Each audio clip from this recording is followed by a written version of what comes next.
At Eldridge Park for Game 2 of 2 between the Firebirds and the Kettleers. Orleans victorious in Game 1, looking for the sweep of this doubleheader. Tyler Rocky alongside Noah Johnson here, bringing you Game 2 of action between this double dip. And Noah, in Game 1, it was an offensive onslaught in the third inning that really did in the Kettleers, and Orleans trying to repeat that right here.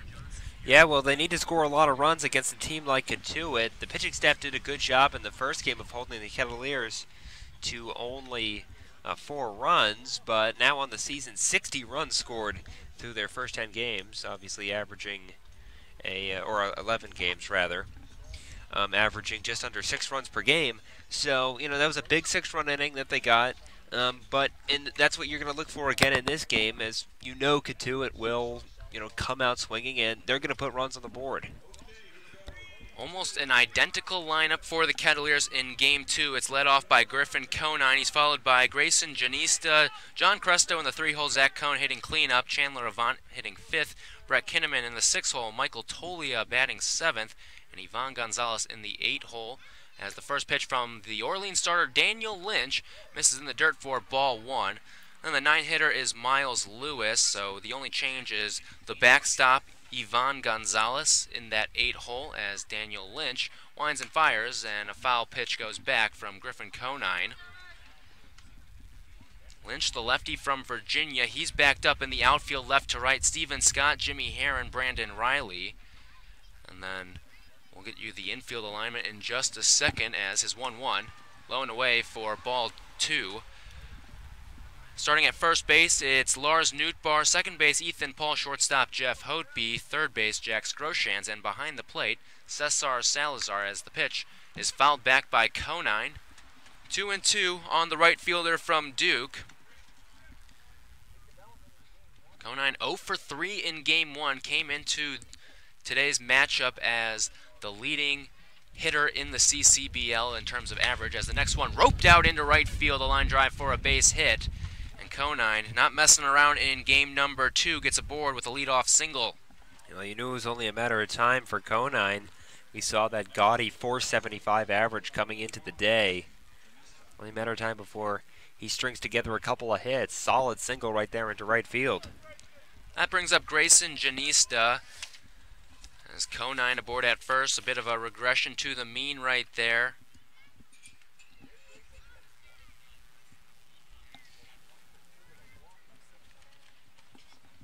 Here's the first pitch to Janista. He fouls it back.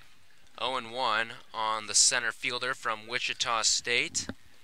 Went 0 for 2. Did walk and score a run in that 6th inning. Daniel Lynch, a 6'6 lefty, looks in. Very lanky on the mound. Here's the pitch. Just low for ball 2. That's ball 1. 1-1 the count on Janista. Infield pinched up the middle. Orleans wearing white vests with red undershirts, white pants, white hats with red bills.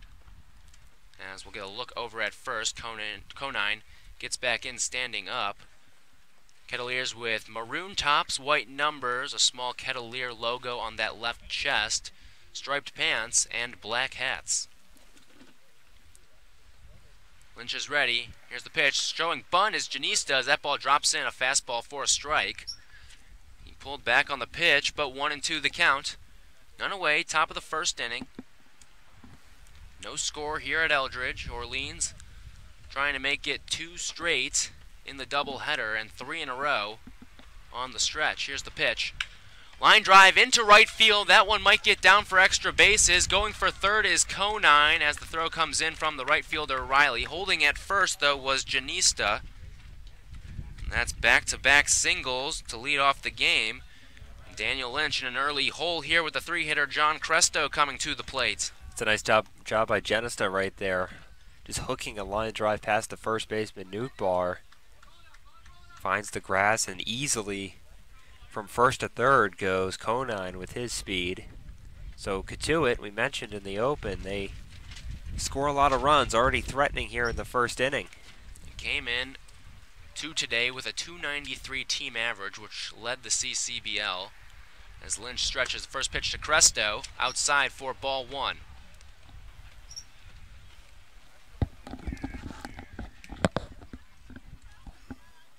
Again, Cotuit not making many changes in the lineup. Cresto, he was 1 for 3 with a single and 2 strikeouts as the pitch.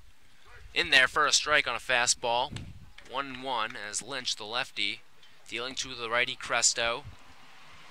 John plays his college ball at Santa Clara, playing third base for the second straight game.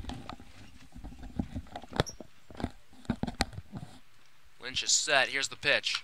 Fouled away into that first base dugout. Heads up, as it looks like everyone got out of the way in the Firebirds dugout. Infielders at kind of halfway, double play depth all the way around. They'll concede that run at third with Conine to get a double play if there is a ground ball here. Lynch steps off, resets. He'll get the signs again from his catcher, Cesar Salazar. Cresto, the righty. Lynch, the lefty. Here's the pitch. Low for a ball. 2-2 the count. None away. Runners on the corners. No score at Eldridge Park. Top of the first inning. Orleans and Cotuit in game 2 of a doubleheader. Firebirds took game 1 6-4 to get their record to .500 for the first time this season. The pitch. Outside for a ball on a fastball. Count runs full. A couple good pitches put together there by Daniel Lynch on 1-2 and 2-2, but a better job by Cresto not swinging at them. They were just off the plate. Payoff pitch. In there for a called strike 3, a late call from the home plate umpire, Tom Major. Looked like he was going to call that one a ball initially, but he eventually came to his senses and dialed him up for strike 3. That's out number 1 as Daniel Lynch gets a big strikeout, and here comes the cleanup hitter, Zach Cohn. Well, hitters and managers hate that really delayed strike 3 call. Cohn, the righty from Duke, opposes the lefty Lynch from Virginia. A couple of ACC foes as a bunt as it goes down the first base line and gets foul. Bit of a safety squeeze there as Conine was delayed over at third from coming in. Cohn just tried to push that one as far as he could down the first base line so that Conine could score from third, but he shifted it too far, a foul, and that's strike 1. And the Kettleers' hand has been tipped. We saw YD successfully lay down a safety squeeze and a suicide squeeze earlier this season for the Firebirds. Pulled it off successfully with Jeff Hodeby at the plate. Groshans comes in at third as we get another squeeze, and that one is pulled back for a ball. Holding at third was Conine. He got about a third of the way down the line, but Groshans playing in on the grass over at third base couldn't have gotten back to the bag to try to get a snap throw. Newtbar not holding the runner at first. And here comes the pitch. Ground ball line over to first, and it's grabbed by Newtbar and tagging the bag. And a big line-out double play there. It looked like that ball was going to bounce first, but Newtbar dove and got it just in time and gets a big inning-ending double play. An unassisted twin killing there from Lars Newtbar. We go to the bottom of the first. No score. You're listening to Firebirds Baseball on the Cape Cod Baseball League Network.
Back at Eldridge Park, time for the bottom of the first inning. No score as Orleans gets a big inning-ending double play on a line out that was caught and dove to the bag by Lars Nootbaar for an unassisted double play. Let's go through the batting order for Orleans. Leading off is Jimmy Herron.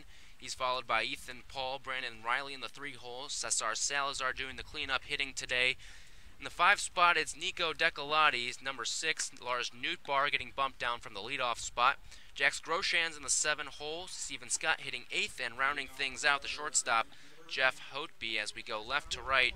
In the outfield for Cotuit, Brett Kinnaman, Grayson Janista, and Griffin Conine. On the mound is Seth Schumann. Catching for Schumann is Ivan Gonzalez, as Jimmy Herron digs into the righty box. Cresto, Cone, Avant, and Tolia left to right on the infield. First pitch, Schumann to Herron is ripped to the shortstop, Cone. He's got it cleanly, though, and fires across the diamond in time to beat a hustling Jimmy Herron. 1 pitch, 1 out for Schumann, and that brings up Ethan Paul. Interesting that Lars Nootbaar is down in that 6th spot in this game with Jimmy Herron leading off again. I wonder if that's going to be kind of the standard as the season goes on. It is interesting with Nootbaar being so prolific at getting on base that he's down in that 6th spot, but Kelly Nicholson opting to go with Herron and Paul 1-2 for the 2nd straight game. Righty Schumann, lefty Paul, the pitch in there for a strike, 0-1. Sun is shining down at Eldridge Park. Very few clouds in the sky, a beautiful day for a doubleheader. Very little wind. Here's the pitch. Rope down the line, foul on the third base side, out of play. As Paul down 0-2 with 1 away. No score in the bottom of the first inning. Paul 1 for 2 in the first game, also hit by a pitch. Struck out in the 4th as well, scored a run. Here's the 0-2. Ground ball up the middle, it's through for a base hit, and Ethan Paul now with a base knock in each game as he takes a wide turn around first. It's a 1-out single for the second baseman from Vanderbilt. That brings up Brandon Riley, the 3-hitter. Nice bit of 2-strike hitting there by Ethan Paul, just going with the pitch on 0-2, singling right back up the middle. Not a really good pitch by Schumann, though.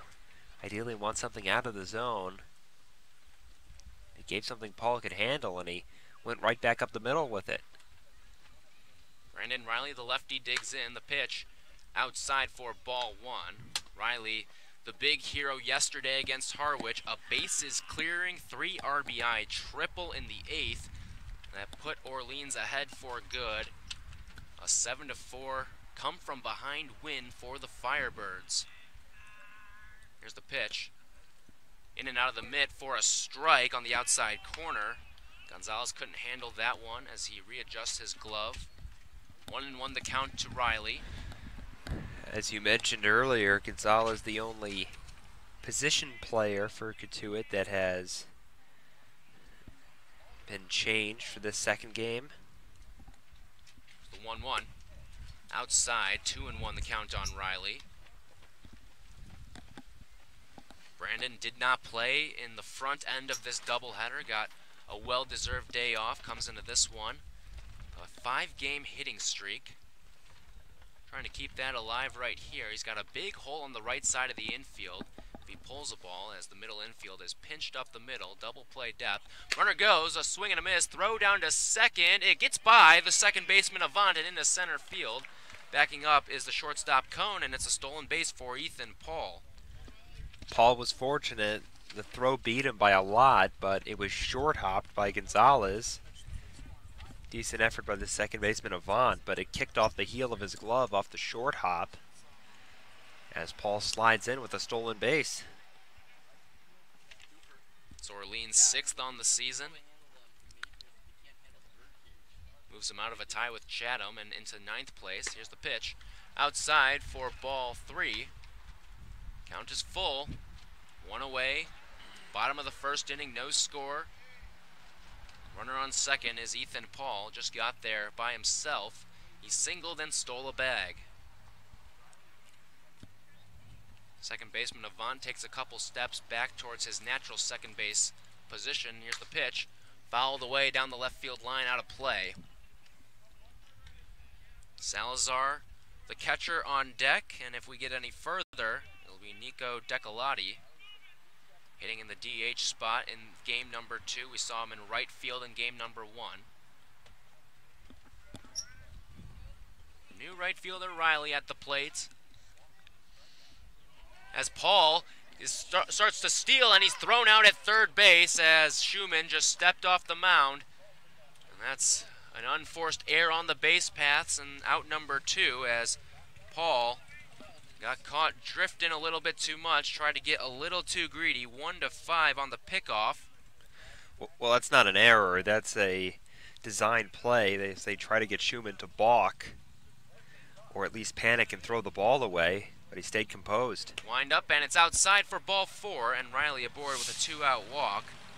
That certainly changes how this inning transpires. Could be first and second with none away instead. And Salazar at the plate with a runner on first and 2 out. A lot of credit to Schumann. That's a difficult play for a pitcher mentally. Just to remember to step off and just calmly throw to third. If you do that, you have an easy out there. See a lot of pitchers panic and either balk or throw the ball down the left field line, but Schumann did a really good job there. Here's Salazar, 0 for 2 in the first game, takes a ball outside.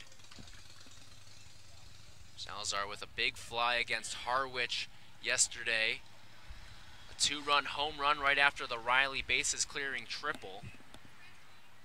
That gave Orleans some insurance en route to a 7-4 win over the Mariners.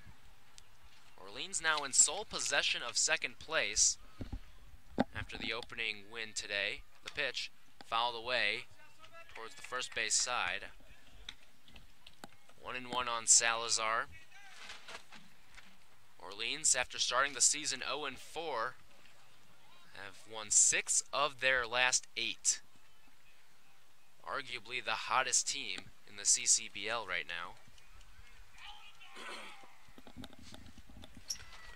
Schumann takes a look and will throw over to first. A good move there. Diving back in safely is Riley. 2 away, runner on first. 1-1 the count to the catcher Salazar. Schumann, the righty, looks in. He's ready, here's the pitch. Outside for ball 2. Salazar gets ahead. Schumann plays his college ball at Georgia Southern. Teammate of Chase Cohen, who we saw finish the game for Cotuit.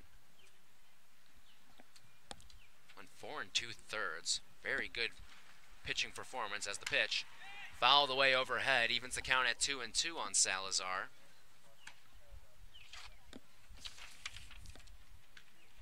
Two away in this bottom of the first inning. No score. Cotuit had an opportunity, but an unassisted double play as Newtbar doubled off Genista at first to end the inning with a runner on third. Here's the pitch. Line drive out into left field, and a diving play can't be made by the left fielder Kinnaman, as holding at first to Salazar, throw to third, as getting in safely was Riley, who made a diving play in, and there's runners on the corners. And here comes Nico Decolati. Nice piece of hitting by Salazar with 2 strikes, is flipping one to the opposite field. Good effort by Kinnaman, but he couldn't come up with the play, kind of a lunging play down that left field line. And, you know, Tyler, I don't know if we're going to see a pitching change or maybe just a... There's no one warming up in the Cotuit bullpen. The manager, Roberts, out to speak with Schumann. Maybe just discussing some first and third strategy here with 2 away.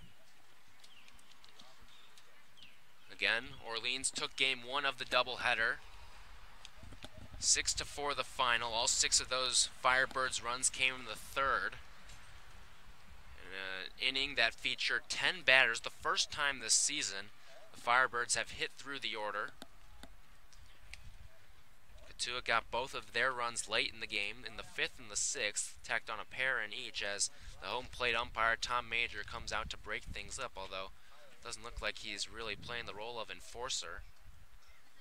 Oh, well, we have a second. How about that Houdini act by Daniel Lynch? First and third, nobody out, middle of the order up, and he gets a strikeout and then that soft line out. Really good play by Nootbaar over at first base, as you mentioned. He's put his team in a really good position here. Decalotti at the plate, a chance to take the lead themselves. Let's see if Nico can get the Firebirds on the board. Runners at the corners with 2 outs. Here's the first pitch. Roped foul, out of play. 0-1 on Nico. Plays his college ball at Loyola Marymount in the West Coast Conference. Salazar, the runner, on first. Riley on third. Brandon advanced from first to third on the single by Salazar. Here's the 0-1. Inside for ball 1. 1-1 on Decalotti. Infield playing straight away.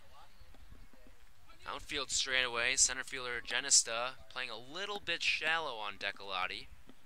We do see a lot of center fielders play in here at Eldridge. There's the 1-1.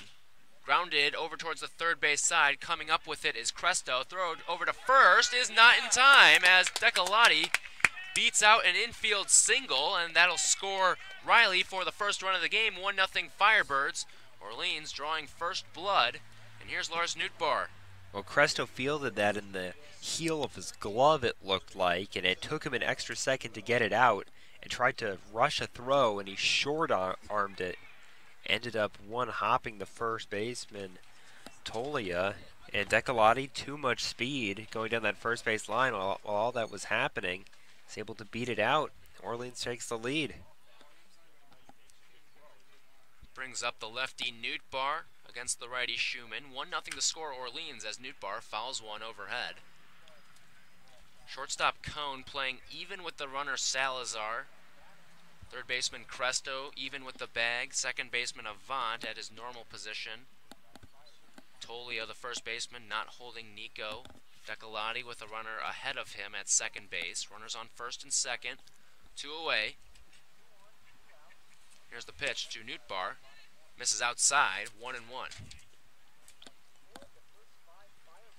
So Orleans, a team that has 2 come from behind wins this season, has scored first in both games today. Let's see if they can get another one here courtesy of Nootbaar. Salazar, a healthy lead at second. Same with Decalotti at first. The pitch fouled straight back. 1-2 on Lars. Good cut by Nootbaar. It looked like that caught the shin guard of the home plate umpire as it was fouled back to the backstop. Wind very tame here at Eldridge. I think we're about to get some cloud cover for the first time today. Sun shining in, but that obviously could change, like you mentioned there, Noah. Here's the pitch. Too tall on Nootbaar. 2-2 the count. Jax Groshan's on deck. Nootbaar the batter now. Trying to extend this first inning, where Orleans has scratched one across already. The pitch. Low and in on Nootbaar. Count is full. Traveling time for the runners. Salazar on second. Decalotti on first. A single. Should score Cesar. Has decent speed, especially for a catcher. Big lead at second base. Schumann sets, looks back. Payoff pitch. Fouled away down the left field line, out of play. This has been the stereotypical Lars Nootbaar at bat. Behind early in the count, 1-2, works it back full, fouls off a close pitch. This usually ends with a walk. We'll see if Nootbaar can draw one or put one in play. Schumann's ready. Here it comes. Hit out foul down the left field line. Newtbar, another great at-bat. We see a number of them. Staying alive.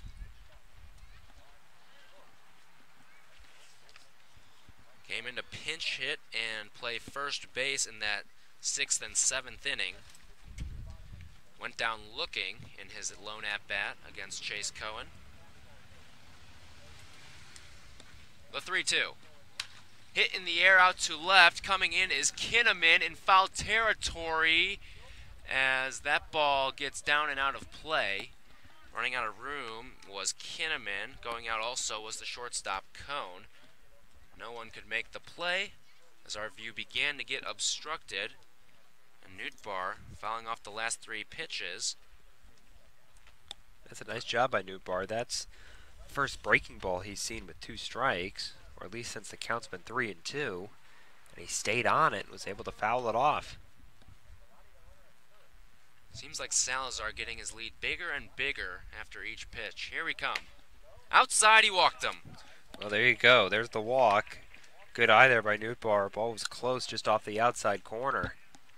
But he works the walk once again. Which again is why it's curious that he's not near the top of the order, even though Ethan Paul has been hitting much more effectively as of late. Just Newtbar gets on base seemingly so easily. Runners move station to station. They're loaded for Jax Groshans, the 7th hitter in the inning. 1-0 Orleans the lead. Groshans trying to expand that right here. Jax was 1 for 3 with a run and a single. There's the first pitch. Low for ball 1. Groshans also knocked in a run.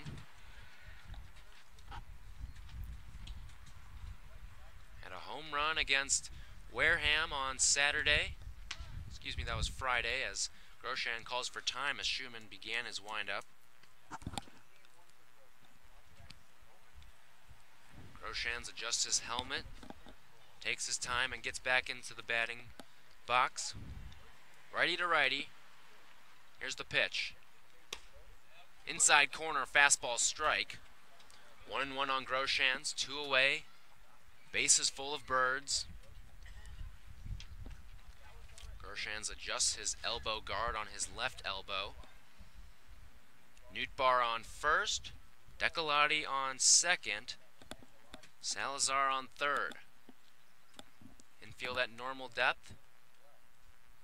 There's the pitch. Low for ball 2. Groshans yet to take the bat off his shoulder through the first 3 pitches. Sun starts to tuck its way behind some clouds. Steven Scott on deck as Groshans digs in. Here's the 2-1 pitch from Schumann. Inside corner for a strike. Looked like Gonzalez, the catcher, lifted that one back into the zone. The count is 2-2 on Jax. Nice job being patient so far from Groshans, but now you have to be aggressive on anything that's close. Don't want to leave the bases loaded here. Orleans would ideally like a couple more runs. Here's the pitch. Low and in for ball 3. Count is full. Runners will be going with the pitch. That clearly looked like a ball anyway, but Groshans helped out by Gonzalez, who couldn't handle that pitch on the inside corner. Tough to get a called strike when the catcher can't handle the pitch. Schumann dangles that right arm. Runners go, and here's the pitch. Hit in the air, foul. Coming back and trying to make a play on it is Gonzalez as that one hits the netting. It did stay in play, but no way Gonzalez could have climbed that. We'll do the 3-2 again.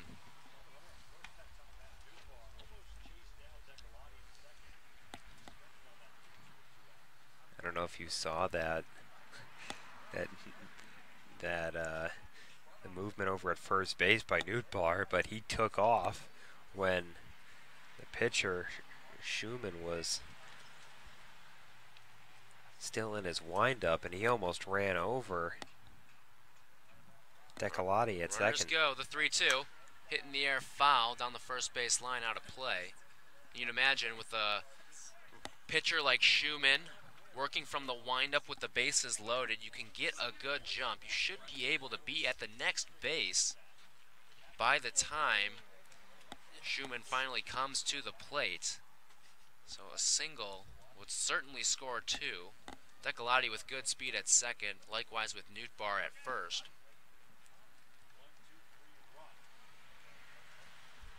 There's the windup and the pitch. Rope down the third base line, and it gets past the third baseman Cresto into left field. Coming in to score is Salazar and Decolati, and it's a 2-out, 2 RBI single for Jax Groshans, who keeps his bat hot. 3-0 Birds in the bottom of the first. Nice job by Groshans, really good at bat. Fought off a few pitches. Saw just about everything that Schumann had to offer. Ends up getting a pitch he can handle a little down in the zone on 3-2, and he shoots it through that hole between the third baseman and shortstop. Orleans, we mentioned the need for runs against this Cotuit team, and they've got 3 big ones here in the first inning. Now Steven Scott will try to keep the party rolling. Did not play in the first. Runners at the corners as Newtbar went first to third, running with the pitch. There's the first one to Scott. He pops one up in foul territory. Going back is the catcher Gonzalez, and he makes a routine catch just a couple feet outside the batter's circle for out number 3. The Birds, though, get 3. We've played 1. On to the second. 3-0 Orleans. You're listening to Firebirds Baseball on the Cape Cod Baseball League Network.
Back at Eldridge Park, 3-0 Firebirds as the Orleans pass through a trio.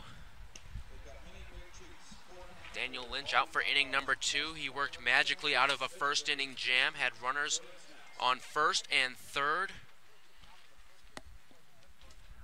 But an unassisted double play on a line out to Lars Newtbar held Cotuit scoreless as 5, 6, 7. Chandler Avant, Brett Kinnaman, and Michael Tolia do up. First pitch to Avant is a swing and a miss on a sweeping breaking ball, 0-1. You and I were talking before the break that there was potential for possibly a 4th run as Ethan Paul was picked off. The next pitch, fastball for a strike, 0-2. Paul was picked off trying to draw a balk from the pitcher Schumann. But Seth was calm and composed. Here's the 0-2. Ground ball left side. Third baseman Groshans has it. He'll throw across to first in time, and that's out number 1.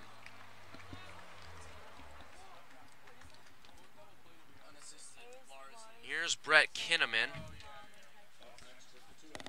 1 for 2 with a walk and a single. Did not score. Also knocked in a run off that base knock. Plays his college ball at NC State. Hits from the left side against the lefty Lynch. Groshans in a little bit over at third base as the first pitch. A swing and a miss. That's strike 1 as Kinnaman tries to readjust in the batter's box. He steps out. Well, that escape act in the first inning by Lynch looks even bigger now. Here's the pitch. Low and away for ball 1. Lynch had Runners on first and third, nobody out. Cotuit cannot score. And now instead of the Orleans lead being 3-1 or 3-2, it's 3-0. 1-1. Hit in the air out to left. Going back is Scott, and that ball gets just fouled down the left field line as Stephen Scott had to make a long journey. Got cut out from our angle. Third base dugout kind of cuts off our view. That ball almost had the distance to get out. There's the dimensions of Eldridge Park coming into effect. Only 300 right down that left field line, as that ball wasn't hit very hard off the bat of Kinnaman. He just kind of reached out and poked it down the left field line. He was close. 1-2 the count on the left fielder. Here's the pitch. In the dirt. Kinnaman thought about it for a second, but didn't pull the trigger. Evens things up at 2 apiece. Of course, probably the most drastic difference between the right and left field lines and straightaway center field compared to any other park on the Cape here in Orleans. The 2-2 in the dirt, blocked by Salazar. Full count on Kinnaman. He works his way back from down 1-2. Orleans leads 3-0 in the top of the second inning. Daniel Lynch, the lefty on the mound against the lefty Kinnaman. The pitch. Ground ball over to the right side, gloved by Ethan Paul. He'll throw on to first, an easy out. A couple of ground outs to start this second inning as Daniel Lynch has set down the last 4. Here's Michael Tolia. Nice job so far by Lynch in this inning. After you put up in a 3 spot, you ideally want a shutdown inning to follow, and Lynch has obliged so far. Sun has returned at Eldridge Park. Here's the lefty Lynch to the righty Tolia. Misses low and in for ball 1. Tolia, the first baseman from UCLA. The pitch, swing and a miss. Talk about guys on opposite coasts here. Lynch plays his college ball in the ACC, the Atlantic Coast Conference. The pitch. Line drive to the shortstop, Hopi, and he snags it for out number 3. 1-2-3 inning for Lynch. We go to the bottom of the second. 3-0 Firebirds. You're listening to Orleans Baseball on the Cape Cod Baseball League Network.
Natalie Cardenas here, back at Eldridge Park, where the Birds are leading Cotuit Kettleers 2-0. Meanwhile, other scores around the league: YD leading the Falmouth Commodores 1-0. Hyannis falling behind Chatham Anglers 2-1. Harwich and Wareham both tied at 0. And the Brewster Whitecaps are leading the Bourne Braves 4-3. Back to you guys. Thank you, Natalie. As we start the bottom of the second inning, Jeff Hotby, the lone Firebird, not to bat in the first. He's up against Seth Schumann. The first pitch to Hotby, he squares around a bunt and pulls back in there for a strike on a fastball. Hotby did not play in the front end of this doubleheader. That brings in the third baseman, Cresto. 0-1 to Hotby.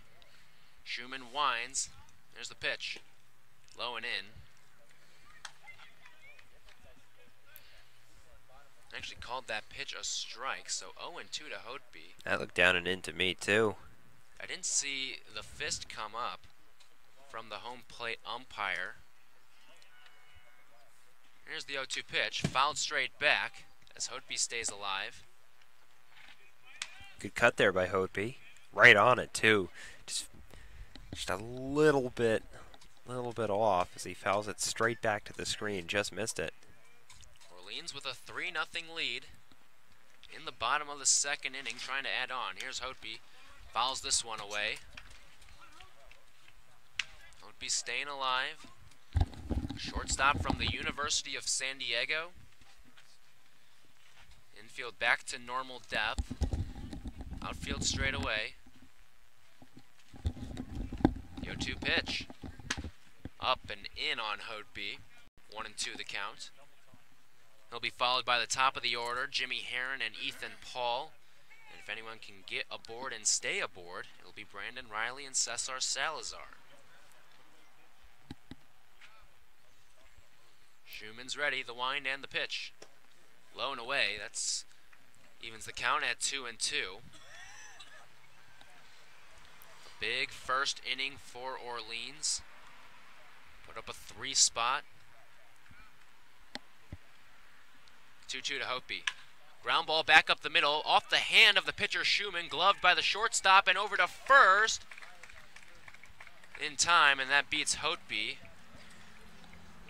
That's a dangerous play for the pitcher Schumann, who used his bare hand. That's how you break or dislocate a finger. A very unusual play right there because it worked out in Cotuit's favor. Usually, it's better for a pitcher to let a ball go up the middle, especially when it's not hit that hard, as Hotby just kind of chopped that into the ground, but he ended up reaching up and deflecting it right to his shortstop. Here's Jimmy Herron, the first pitch to him. Fastball for a strike. A nice concentration by Cone, the shortstop, to play that off the deflection. Make a strong throw to first. Just beating Hotby by a couple steps. Next pitch to Herron. Breaking ball in there for a strike, as Herron may have thought that one was a little inside, but as we've mentioned before, Jimmy likes to get in on that plate. Been hit by a couple pitches this season. That one almost got a piece of him. Here's the 0-2. Hit foul down the first base line, out of play. Herron stays alive. Grounded out to the shortstop Cone in his first at-bat. 1 for 2 with a run in game 1. Leads Orleans in extra base hits. Number of doubles, also has a home run this season. Here's the 0-2. Another one foul down the first base line.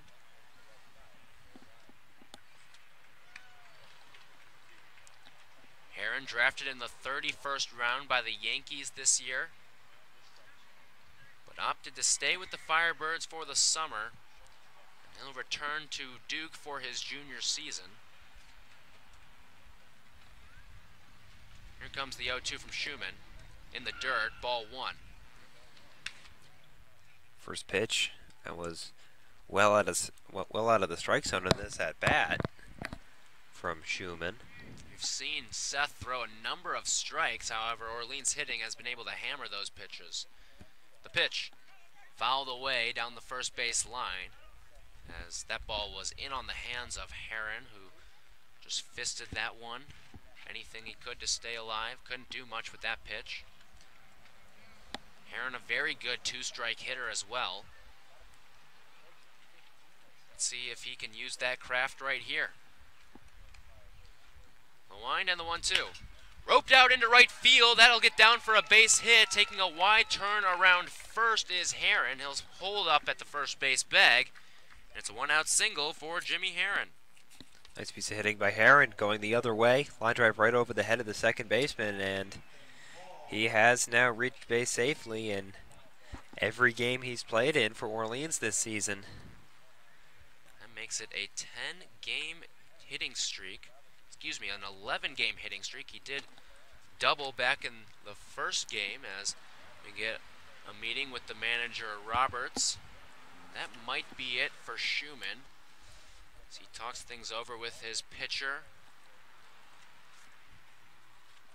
Taking a look at What's up ahead for Orleans? After this one, they'll get a well-deserved day off. Tomorrow, that's Monday. Then on Tuesday, it's back at Eldridge against the YD Red Sox. That game at 7 o'clock. And then a travel out to Cotuit for Game 3 of 4 between the Kettleers and Firebirds. And that game at Lowell Park after today. The rest of the matchup between these two teams will happen in Cotuit. Game 4 won't happen until mid-July. That's the 14th. As the meeting breaks up, Schumann stays in the game. Here's the lefty Paul. Heron the runner on first. The first pitch outside for ball 1. Paul singled, stole a base, and then was picked off, trying to draw a balk from Schumann. 1 for 1 day for Paul, 1 for 2 in game 1. Heron runs as a broken bat, hit and run. That'll get through over towards the second base side as going out into shallow right was Avant. No play for him and a perfectly executed hit and run by the Firebirds. It's an infield single for Ethan Paul, and we've got runners on first and second with 1 away. Well, that's precisely what you want to do on a hit and run. Ethan Paul hitting just kind of a broken bat ground ball to the vacated second base position as Avant moved over to cover the base as Heron was stealing. Only issue from Paul's perspective is that he didn't hit it hard enough to get to the outfield, which would have allowed Heron to go to third. Here's Brandon Riley with 2 aboard. First pitch to him misses low and in for ball 1. You'd like to think that if his bat stayed intact, ball probably hit a little harder out to right field, and we'll see Heron on third. But instead, it's Heron on second, Paul on first, the lefty Riley at the plate. He walked and scored back in the first. The pitch. Jack's swing doesn't matter. Fastball in the inside corner, 1-1. I think he went around anyway, to be honest. It looked like the barrel of his bat broke the plane. Orleans in a great position here. They could put this game out of reach early on, even against this dangerous Cotuit offense. Schumann's 1-1. Just inside for ball 2. 2-1 the count. And we saw in game 1, Orleans got all 6 runs in the 3rd inning.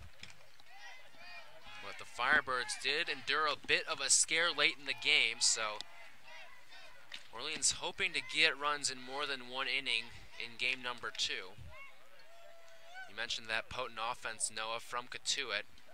3 runs may not be enough to win a ball game against the Kettleers. Next pitch, breaking ball in there for a strike. 2-2 the count. Well, Daniel Lynch does look comfortable out there. I would think that escaping the first inning without allowing any runs has given him quite a bit of confidence. More run support would only make his job easier.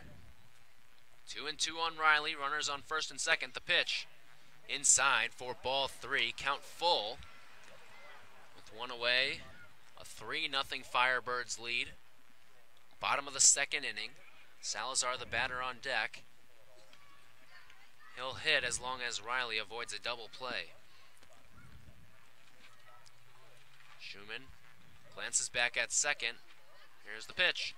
In the dirt for ball 4, and Riley with a pair of walks today. That loads the bases for Cesar Salazar. He singled and scored back in the 1st. And this time, Roberts is going to come out, and this should do it for Schumann. Roberts signals to the pen. We'll get a reliever. We'll have the details for that on the other side. 3-0 Orleans with the lead and threatening with the bases loaded. We'll be back after this. You're listening to Firebirds Baseball on the Cape Cod Baseball League Network.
Back at Eldridge Park as we continue this bottom of the second inning. Orleans with a 3-0 lead and threatening for more with the bases loaded.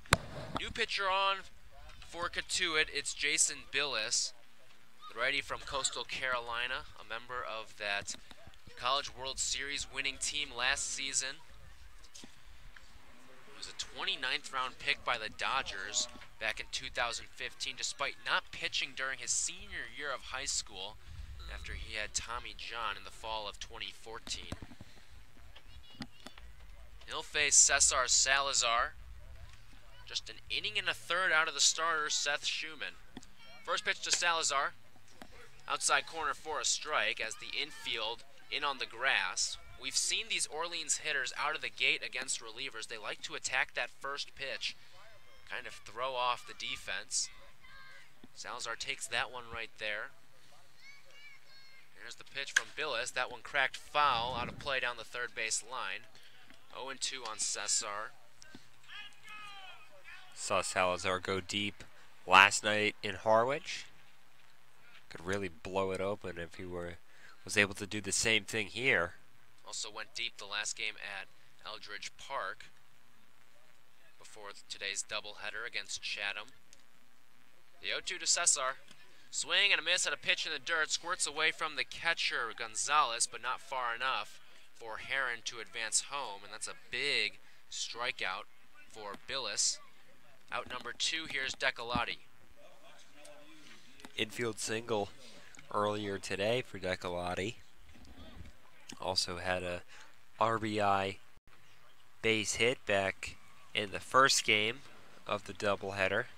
He's got a single in both matchups. Both of them scored runs. Has a chance for one of those right here as the infield shifts back to its normal positions. First pitch to Decolati. Low and away for ball 1. Nico, a native of Las Vegas, which has produced many good hitters in recent memory. Many great hitters, I should say. There's the next pitch. Swing and a miss for strike 1. 1-1 the count on Nico. You think of guys like Bryce Harper, Chris Bryant. It's a couple of NL MVPs for you right there.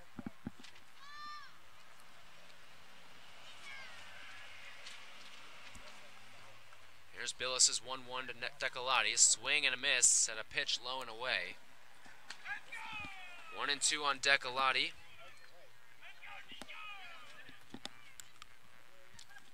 Three nothing the score. Orleans trying to avoid leaving 3 right here. It's up to Decolati to change that. They left 2 in the first inning. Only left 3 in the first game. That upped the season total to 82. The pitch. Swing and a miss for strike 3. And that will retire the side as Billis gets a couple of strikeouts. Orleans leaves the maximum. 3-0 Firebirds. You're listening to Orleans Baseball on the Cape Cod Baseball League Network.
Back at Eldridge Park, 3-0 Firebirds after Orleans just left the bases loaded in the bottom of the second. We go to the third. It's Ivan Gonzalez in the 8-hole, Miles Lewis, and then top of the order with Griffin Conine. Gonzalez, the only player in this Cotuit lineup, that did not play in game number 1. He's doing the catching. The first pitch from the lefty Lynch to the righty Gonzalez, and it pumps in for a strike. That pitch, a fastball right down the middle.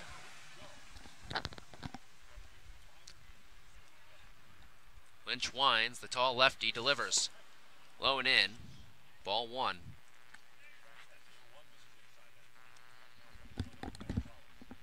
Gonzalez plays his college ball at West Virginia. Playing in his first game. The pitch, line drive, one hops to the shortstop Hotby. He throws over the diamond, and a nice pick by Lars Nootbaar. Gets a hustling Gonzalez. That's out number one. Nice play on both ends right there.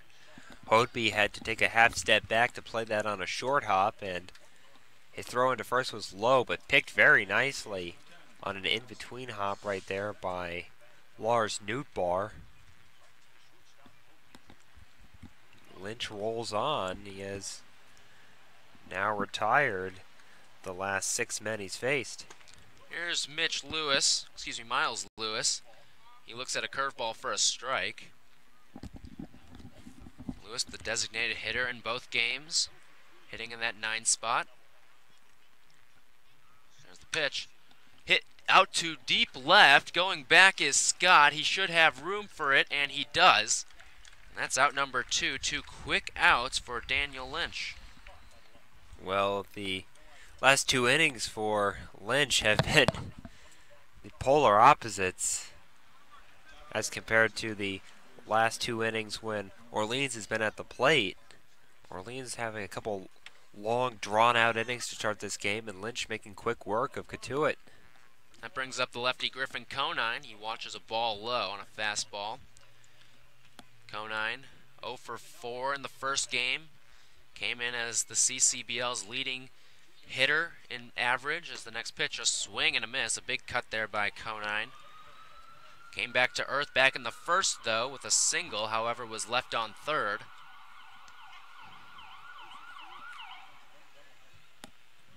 Conine entered today at a 475 clip. There's a fastball in the outside corner. And Lynch ahead, 1-2. Nice job getting ahead against Conine, who is the best hitter in this Cotuit lineup. There's the 1-2 pitch. Outside.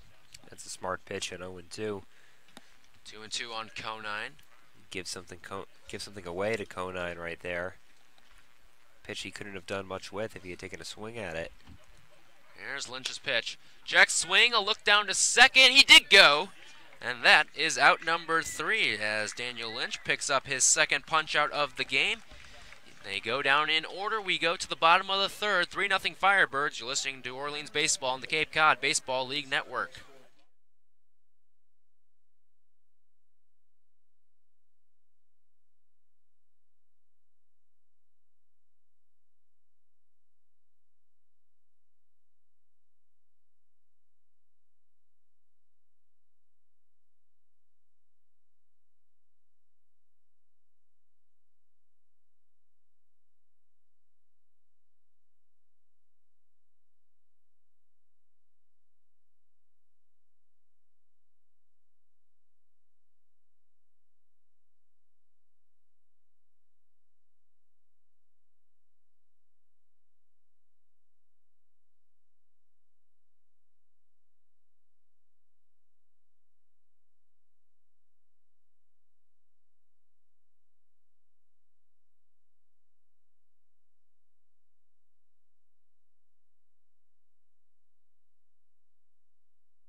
Back at Eldridge Park as Orleans holds a 3-0 lead in the bottom of the third inning.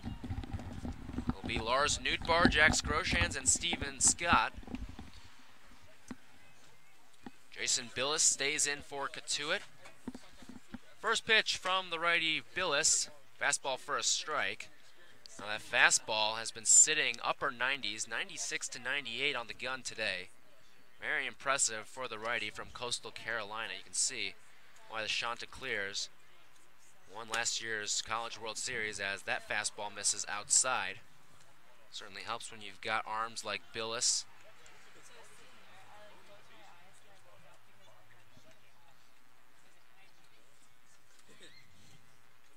Newtbar walked back in the first.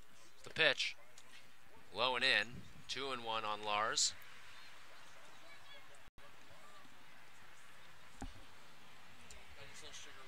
For Newtbar, that was his 13th walk of the season. Very patient, worked his way back from a 1-2 hole. Here's the pitch. Just low. 3-1 on Newtbar. As much as Lars likes to walk, let's see if he can get on base with a hit, maybe get something for extra bases. The 3-1 pitch. Ground ball over towards the right side. Glove by the second baseman Avant. He throws on to first, and that's out number 1. So Billis has retired all 3 batters he's faced. And here's Jax Groshans. Had an RBI single in the first that knocked in 2 runs. He's been playing well lately. Also had an RBI single in the first game. A double in a pinch hit effort that sparked that 8th inning rally. He's been great off the bench as well, which is why he's earned his spot in the lineup right now. A temporary player. First pitch to Groshans. Fastball for a strike. Now Groshans, I mentioned the temp status. Certainly one of the front runners, I'd guess, to stay around with this Orleans team for the remainder of the season. Here's the 0-1 to Jax. Foul ball in the air. First base side, that gets out of play.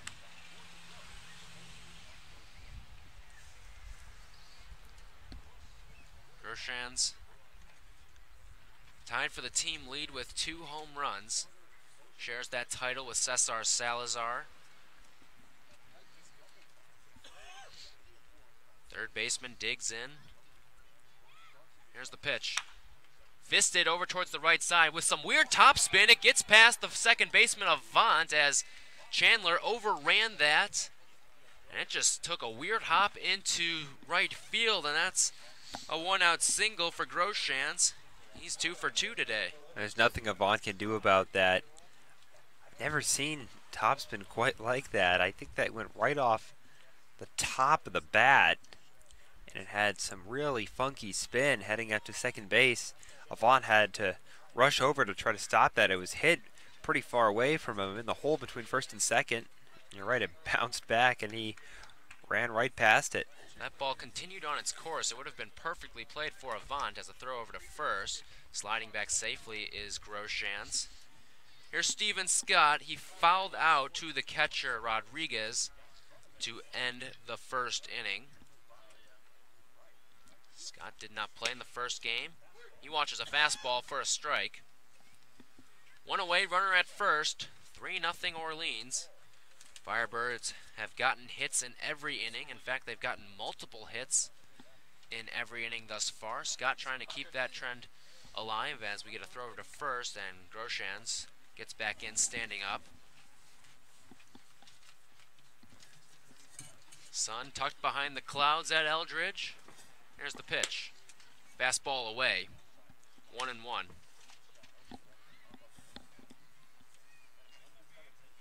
Plenty of daylight remains.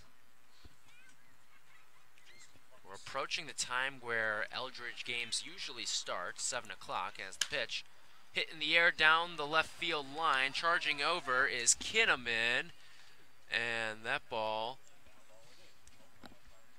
it was caught by Kinnaman, but it was caught out of play. So that ball just called a strike. 1-2 on Scott. There's just a white line down over in right and left field that marks in and out of play, but Kinnaman well into that out of play territory. So he got cut off from our vantage point.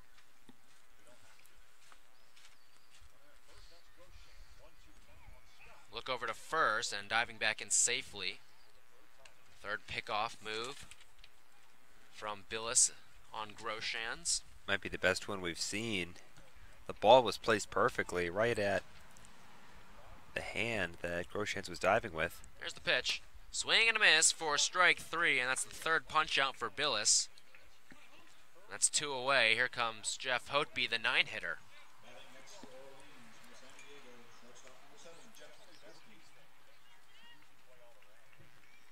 Hotby grounded out to short to lead off the second inning. Didn't play in game 1. Romy Gonzalez got the start at short as a throw over, diving back safely, Groshans. Last year, Hotby played for the Danville Dans in the Prospect League. That's the first pitch. Low and away. That's ball 1. Was second on the team in average at a .347 clip. Also went yard 1 time, knocked in 12 men. Let's see if he can get one right here and put one in a gap. The pitch. Hit out to deep center field. Going back is Janista, and he's got just enough room under it in that deep center field grass for out number 3. We've played 3 from Eldridge, 3-0 Orleans. You're listening to Firebirds Baseball on the Cape Cod Baseball League Network.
On to the 4th inning.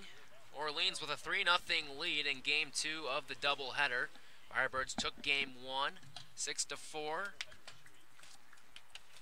Trying to pick up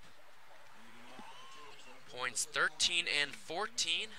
Orleans in sole possession of second place in the East. Quite the turn of events. A team that was once in last with 0 points and an 0-4 record has quickly flipped the switch.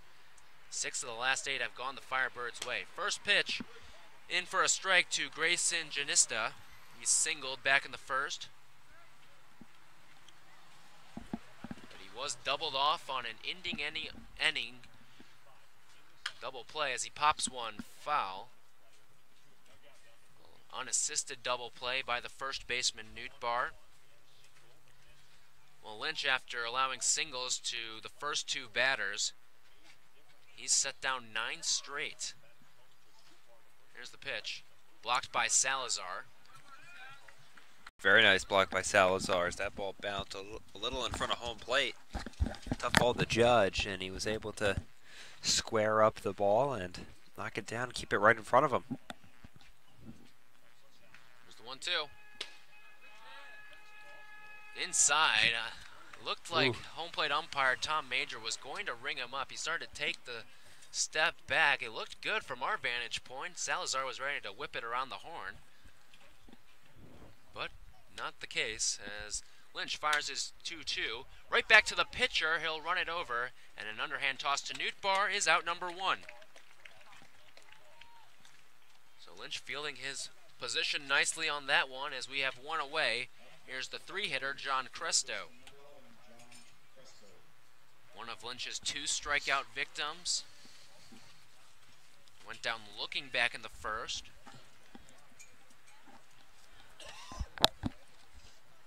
Cresto 1 for 3. First pitch to him, low and in. Getting some activity out in the Orleans bullpen now. Looking a little more serious than it did earlier when Brooks Wilson and Chandler Day were throwing. There's the 1-0. Fastball for a strike. 1-1 the count on Cresto. I wonder if Kelly Nicholson will cap Lynch's start at some point.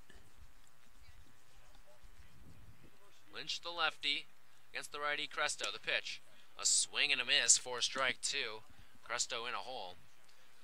You would think ideally Nicholson would like to get about 5 out of Lynch and try to just use 2 pitchers in this second game. You've got the full day off yesterday, or excuse me, tomorrow. And that should get you ready for Tuesday. As the pitch, a swing and a miss, and a pitch in the dirt as Salazar applies the tag.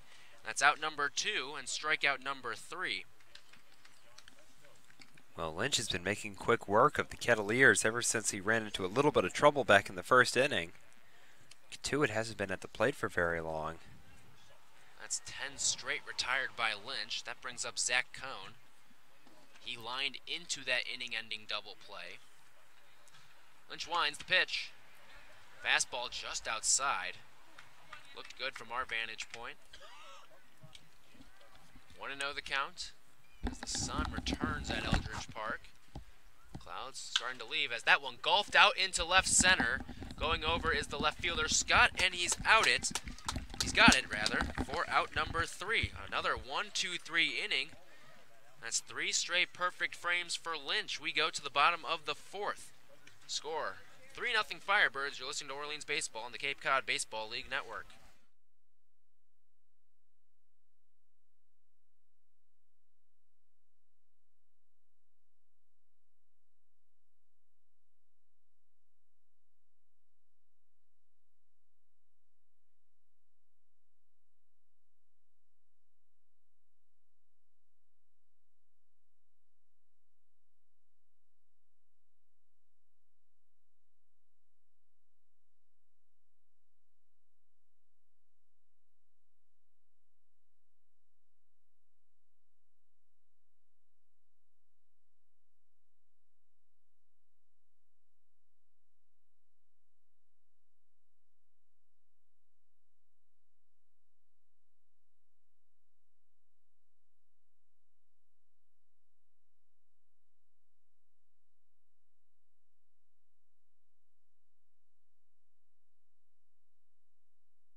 Back at Eldridge Park as we move to the bottom of the 4th inning, Orleans holding a 3-0 lead over Cotuit. Top of the order, due up Jimmy Herron, Ethan Paul, and Brandon Riley expected as Herron will dig in from the right-hand side to face Jason Billis, who returns. Right-hander out of Coastal Carolina. Herron 1 for 2, grounded out and singled, was stranded at third back in the second. First pitch from Billis is up and in for a ball. 1-0 the count on the center fielder out of Duke. As Billis is ready, here's the pitch. That's over for a strike. And we heard in the break that some scouts have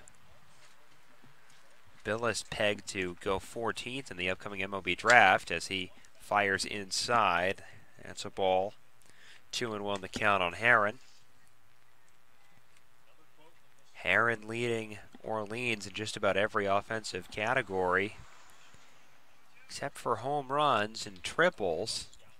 He does have 1 homer on the season. Here's the pitch, and that's in at the knees for a strike.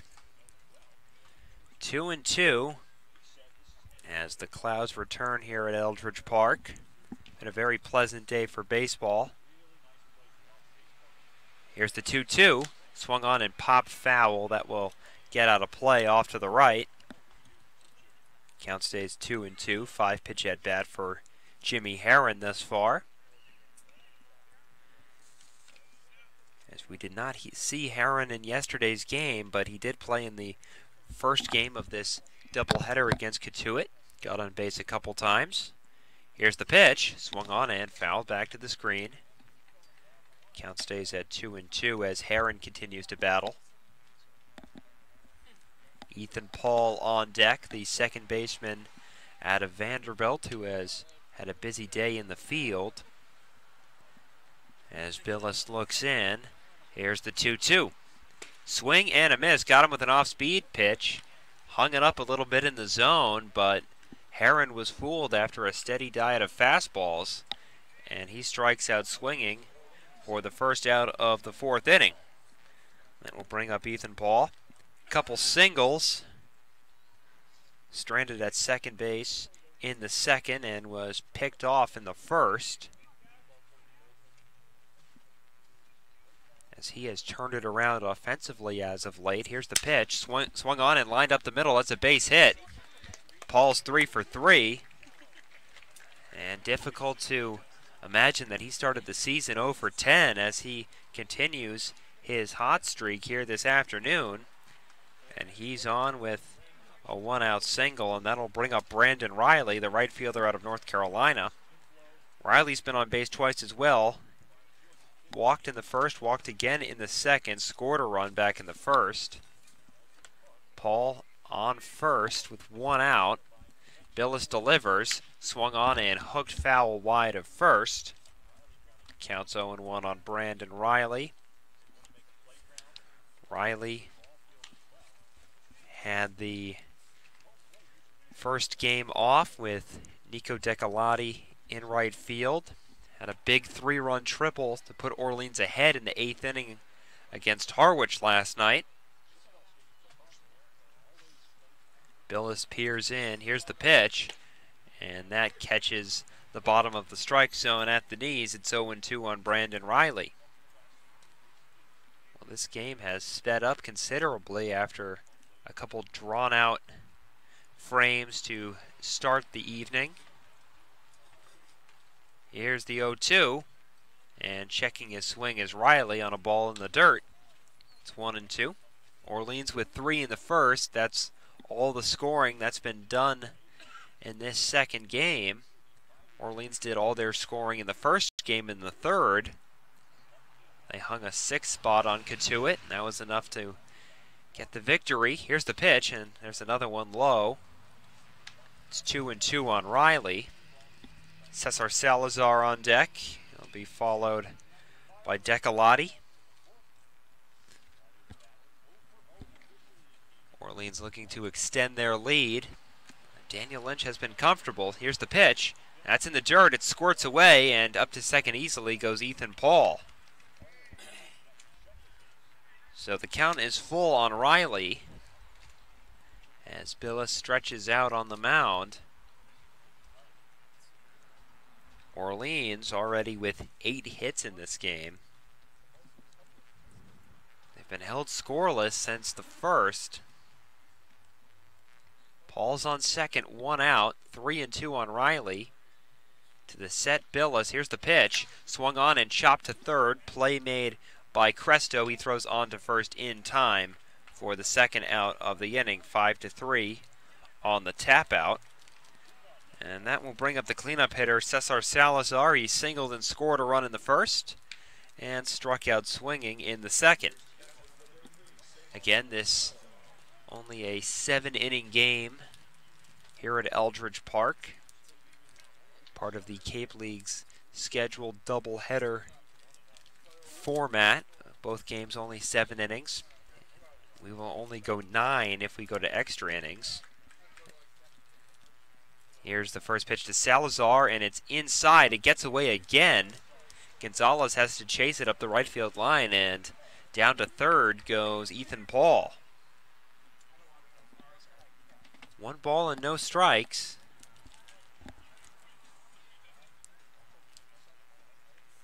And Gonzalez is going to go out and have a chat with Jason Billis. Orleans off tomorrow. Back in action at Eldridge Park at 7 p.m. Eastern on Tuesday when they host YD. 3rd of 6 meetings with the Red Sox this season. And then they get their 3rd of 4 with Cotuit on the road at 5 o'clock on Wednesday. Here's the 1-0 to Salazar, and that's away. 2-0 the count.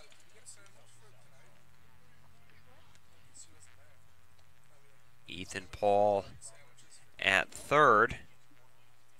He's advanced on a couple of pass balls. Here's the pitch. Swung on and hit high in the air to left center. That sends Genista back, still back, and he makes a running catch just shy of the track to end the inning. Through 4, Firebirds lead the Kettleers 3-0, the Cape Cod Baseball League Network.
Back at Eldridge Park here in Orleans, Massachusetts, the Firebirds with a 3-0 edge on the Kettleers, looking to sweep this doubleheader.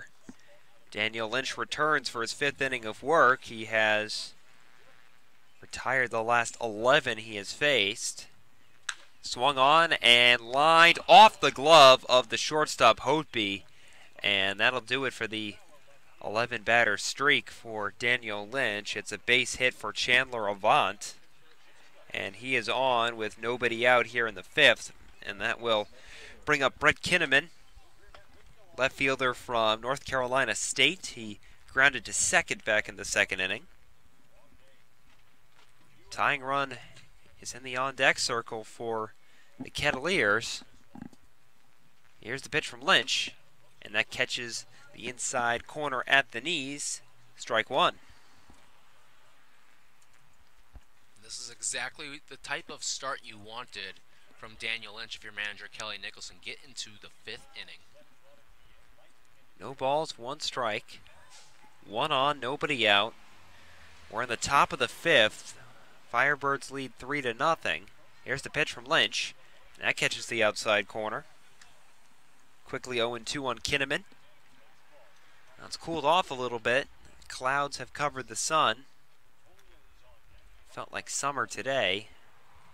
Over 80 degrees at first pitch of game 1. Here's the pitch into Kinnaman, and it's taken down and away. 1 ball, 2 strikes. Avant on first. Here's the pitch. Swing and a miss, and down goes Kinnaman for the first out of the 5th. Struck him out with the fastball up and in. Good 2-strike pitch right there. Elevated it near the eyes. Ball looks a little bigger. Makes you, especially when you're in a deficit, you might be swinging a little harder, and that was certainly the case there for Kinnaman. Here's Tolia, and he takes a strike over the inside corner. Michael Tolia, the first baseman out of UCLA, lined out to short back in the 2nd. That's his only at-bat.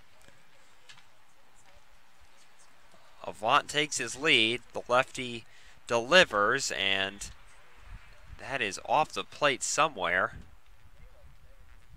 I don't know if it was just me. It looked like that was right down the middle. Agree with you there, partner. 1-1. Lynch delivers. Swung on and chopped to third. Going to be a tough play for Groshans, and it goes off his bare hand, and everybody's safe.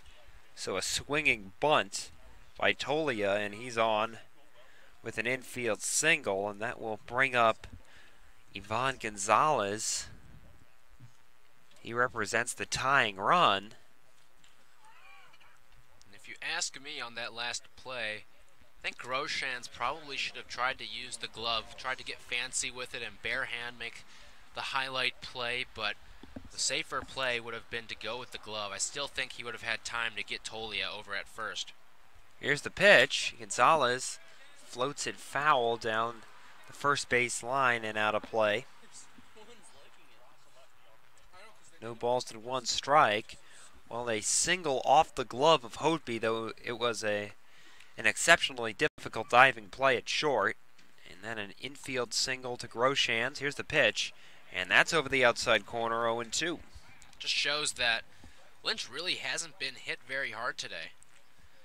Aside from a Griffin Conine single back in the first, not a lot of good contact by this Cotuit team. The 0-2 is swung on and missed. Gonzalez goes down swinging, and there's 2 outs here in the 5th. That's a nice sweeping breaking ball. Comes in on the righty Gonzalez. Good 2-strike pitch, and Lynch with a chance to get out of this one unscathed now. Here's Miles Lewis, designated hitter. Plays his college ball at Michigan. Hit a fly out to left back in the 3rd. Gets his second look at Daniel Lynch here in the 5th. Lynch delivers, and it's fouled off. 0-1 the count. Top of the order on deck, so for Lynch, a crucial out here. The number 9 hitter digging in. And now time is called as Lewis will readjust himself in the right-handed batter's box. He digs back in. Lynch is ready. Here's the pitch. In the dirt, blocked by Salazar. It's at his feet, and there is no advancement by either base runner. Salazar looked like he may have lost it for a split second. Quickly regained it, though. That holds the runners. It was under him the whole time. Avant on second. He singled off of Hotby's glove. Tolia at first. He had an infield single to third. Here's the pitch. Swung on and grounded back to Lynch. He's got it. On to first for the 3rd out of the inning. So it's 5 shutout innings for Daniel Lynch. And through 4.5, the Firebirds still lead 3-0. Be back in a moment. This is Orleans Firebirds Baseball, the Cape Cod Baseball League Network.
back at Eldridge Park.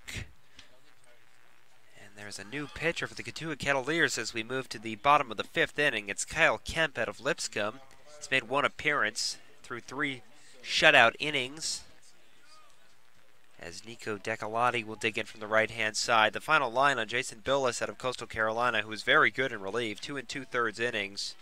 No runs on 2 hits. Didn't walk anybody and struck out 4. So here's Decolati. He'll dig in from the right-hand side, followed by Lars Nootbaar and Jax Groshans here in the 5th. Orleans ahead 3-0. 3 runs in the first. That's all the scoring that's occurred in this second game of the final scheduled doubleheader of Firebird season. Here's the pitch from Kemp, and it's a swing and a miss, off-speed pitch, and it's 0-1. Kind of a sidearm delivery from Decolati. He slings it across his body.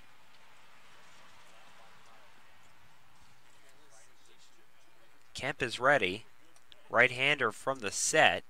Here's the pitch. Swung on and ripped into right center field. That sends Conine back at the fence. That ball's off the fence. Heading to second is Decolati, and he holds up there with a stand-up double. Well, that ball just kept carrying out to right center field. Looked like it might just be a routine fly ball, but hit really well off the bat of Decolati, and it hits about halfway up that fence in right center field, and he's got a leadoff double. Not a lot of wind to speak of, but Decolati, the ball was hit high enough where it just continued to carry, got some good bat speed on it, and that ball just went, like you said, almost got out of here. Hit that fence and setting the table here for Nootbaar, Groshans, and Scott. Here is Nootbaar, first baseman out of USC, and of course he has a walk today. He also grounded out back in the 3rd inning. Got a runner in scoring position here. Ahead 3-0 already. Kemp ready. Here's the pitch, showing bunt and pulling back, and taking ball 1 down and in is Lars Nootbaar. That's the smart thing to do, in my opinion, just because you've seen runs have been so hard to come by aside from the big innings for Orleans. Try to manufacture a run here. Jax Groshans is 2 for 2 on deck. If you can move over Decolati to 3rd, gives you a nice chance to tack on an insurance run. Here's the 1-0 pitch to Nootbaar. He's swinging this time, and he rips it into center field. That sends Genesta back. He will settle under it and make the catch. Tagging and heading for 3rd is Decolati, and he will get there without a throw. So, Nootbaar doesn't lay down the bunt, but he does get the job done. A deep fly out to center, and that advances the runner, and now Jax Groshans will hit with a runner on 3rd and 1 out. And maybe not the exact plan for Kelly Nicholson, but got some good wood on that from Nootbaar, and he sent that one very deep to center field. Took Genesta all the way back, and plenty of space for Decolati to get all the way to 3rd. 434 feet out to straightaway center. It is cavernous out there here at Eldridge Park. And now Jax Groshans will dig in from the right-hand side. 4th Orleans run, standing 90 feet away. Kemp is ready. Here's the pitch. And that's taken down and away for ball 1. 1-0 on the 3rd baseman from Kansas. Temporary player, though he has impressed. Flashes of power so far. Had a pinch hit double yesterday. Here's the 1-0. And breaking ball catches the inside corner at the knees. 1 ball and 1 strike. Now the infield playing in on the grass, we've seen this Orleans lineup do a pretty good job at getting the ball through the first line of defense when it's brought all the way in. Remember Passatempo against Bourne. Saw it in the first game a couple times as well. Time is called by Groshans. He's got something in his eye. So he'll step out just for a moment. Decolati at 3rd. He doubled and advanced on a fly ball to center field by Nootbaar. Here's the pitch. That's in the dirt. Dug out by the catcher Gonzalez. He prevents Decolati from advancing to the plate. Do have activity out in the Orleans bullpen. Lynch, a little bit of trouble in the past inning, but nothing he couldn't. Leans ahead 3-0 here in the bottom of the 5th, looking to extend their lead. Kemp to the set. He's ready. And the pitch. There's a breaking ball down and in, and he walked him. So Groshans works a 1-out walk, and they're on the corners for Steven Scott, who's had a rough day at the plate so far. Popped out and struck out. And now Roberts is going to go out to chat.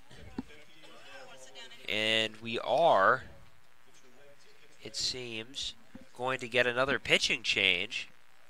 So 1 out recorded by Kyle Kemp. That was bookended by a double and a walk. So we'll step aside for a moment. Cotuit will bring in their 3rd pitcher of the game. Firebirds ahead 3-0. Looking for more on the Cape Cod Baseball League Network.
Back at Eldridge Park, the new pitcher for the Cotuit Kettleers is Chase Sugart out of Texas. Kyle Kemp's evening is over after a 1/3 of an inning. He allowed a hit and walked 1, recorded 1 out. And now Steven Scott digs in, looking to break out here. 1st and 3rd, 1 out. Orleans leads 3-0, and the inning is over. So Cotuit escape. Nobody scores for Orleans. We've played 5 full 3-0 Firebirds in the Cape Cod Baseball League Network.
Back at Eldridge Park, Daniel Lynch's day is done for the Firebirds. He was fantastic for Orleans. 5 innings, 4 hits, no runs, no walks, 5 strikeouts. Only really in trouble when there was runners on first and third and nobody out in the first inning, but he got out of that with a strikeout and a double play. He at one point set down 11 in a row. The new pitcher is Brooks Wilson out of Stetson, makes his second appearance, and his pitch to Conine is grounded to second. Up with it is Ethan Paul, who throws on to first. One pitch, one out for Brooks Wilson. You were telling me between the break that Sugar only threw 2 pitches, so that means the last 3 pitches have all resulted in outs. We're really moving along quickly now. Hard to imagine after the first and at least the bottom half of the second inning really dragged out. That took almost an hour. As here's Grayson Genista, and the pitch is taken for a strike. A beautiful start for Daniel Lynch. That's exactly what you wanted out of your starter in a doubleheader like today. Here's the pitch from Wilson. Swung on and popped up foul, and that's going to get out of play down the left field line. Quickly ahead, 0-2 is Brooks Wilson. And he went 5 innings, which in a regulation game, that's the equivalent to about 7 or 8. Swung on and popped up on the infield. It'll be Hotby, the shortstop. He's got it sized up and puts it away. And on 4 pitches, Brooks Wilson has recorded a pair of outs, and that'll bring up John Cresta with the bases empty. Wilson, we saw him earlier this week. Late arrival from Stetson. This is only his second appearance as he pumps in a strike. 0-1 the count on Cresto. Gave up 2 runs in 2 innings of work. Here's the pitch, swung on and lined, and that's going to get down into left field, a base hit. Past the outstretched glove of Jeff Hotby. Brooks Wilson, Kettleers still looking for their first run. It's 3-0 Firebirds as we move to the bottom of the 6th on the Cape Cod Baseball League Network.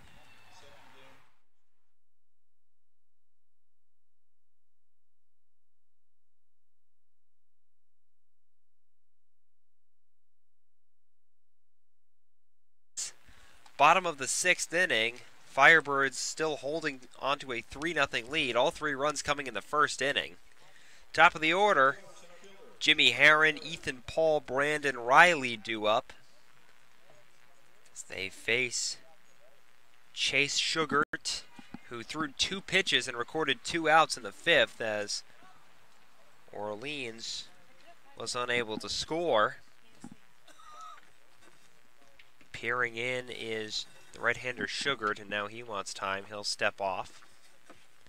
Herron digging in from the right-hand side. Extended his hit streak today with a single. Here's the pitch. It swung on and fouled off to the right. No balls and a strike on Jimmy Herron.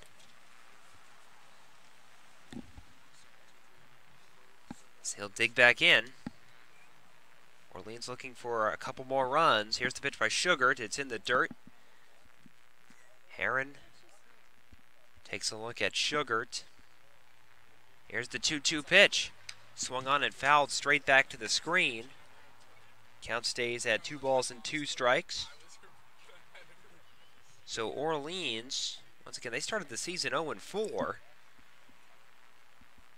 but have gone 6-2 since. Looking to make it 7 here. Here's the pitch to Herron. Swung on and lined on a hop to the shortstop Cone, who throws to first in time for the first out of the inning. Nice play on a short hop by Cone at short. And that will bring up Ethan Paul with 1 out. Paul's 3 for 3 with 3 singles. Has been stranded twice and was picked off back in the first inning.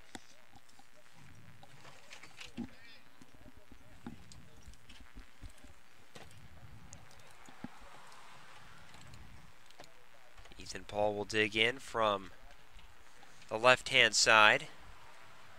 Sugart ready at the belt. Here's the pitch, and that is down and away. 1-0. It's nice to see Ethan Paul really breaking out. Again, he had some trouble early in the season, started 0 for 10. Has come around as of late. Here's the pitch, and that misses high.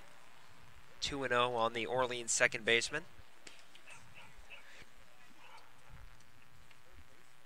Riley on deck. Orleans holding on to a 3-0 lead as we play in the bottom of the 6th. It is a 7-inning game. 2 7-inning games played against Cotuit on this Sunday afternoon. Sugar delivers. That's taken high again. 3-0 on Ethan Paul.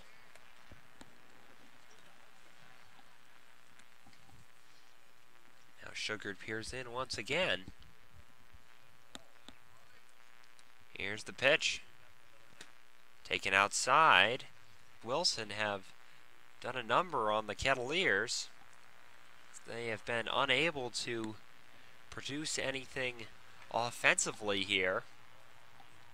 Sugared another look at Ethan Paul as he dives back safely. Count still 1-0 on Brandon Riley.